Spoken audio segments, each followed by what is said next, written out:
નમસ્કાર, આપ જોઈ રહ્યા છો નેશન પ્લસ ન્યૂઝ. હું છું આપની સાથે હેતલ વગર.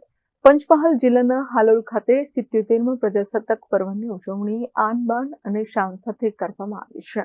હાલોલ ખાતે યોજાયેલી પ્રજાસત્તાક પર્વની ઉજવણીમાં કૃષિ રાજ્યમંત્રી રમેશ કટારાએ ધ્વજવંદન કરી પોલીસ પરેડનું નિરીક્ષણ કર્યું હતું.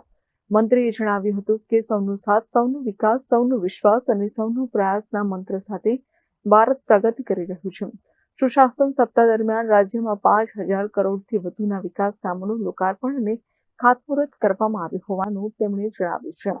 કૃષિ ક્ષેત્રે સરકારની સિદ્ધિઓ રજૂ કરતા મંત્રીએ પાક ખરીદી, પીએમ કિસાન યોજના અને કુદરતી ખેતી માટે આપવામાં આવેલી સહાયની માહિતી આપી છે. પંચમહાલ જિલ્લામાં કમોસમી વરસાદથી અસરગ્રસ્ત ખેડૂતોને સહાય તેમના ખાતામાં જમા કરાઈ હોવાનું પણ જણાવ્યું છે.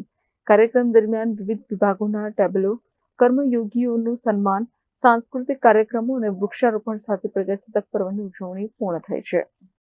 હાલોલ ખાતે જે 77મા પ્રજાસત્તાક પર્વની ઉજવણી કરવા માટે અમારી સાથે સાંસદ અને જિલ્લા પંચાયતના પ્રમુખ, ડીડીઓશ્રી, એસપીશ્રી અને તમામ નાગરિક ભાઈ બહેનોને બધાને હું શુભેચ્છા પાઠવું છું. જય હિન્દ, જય Bharat. Kiran Gohil, nation plus news, Panchmahal. સમાચારોના સતત અપડેટ મેળવવા માટે અમારી નેશન પ્લસ ન્યૂઝની યુટ્યુબ ચેનલને સબસ્ક્રાઇબ કરો, બેલ આઇકન દબાવો અને જોડાયેલા રહો ફેસબુક, ઇન્સ્ટાગ્રામ અને ટ્વિટર પર.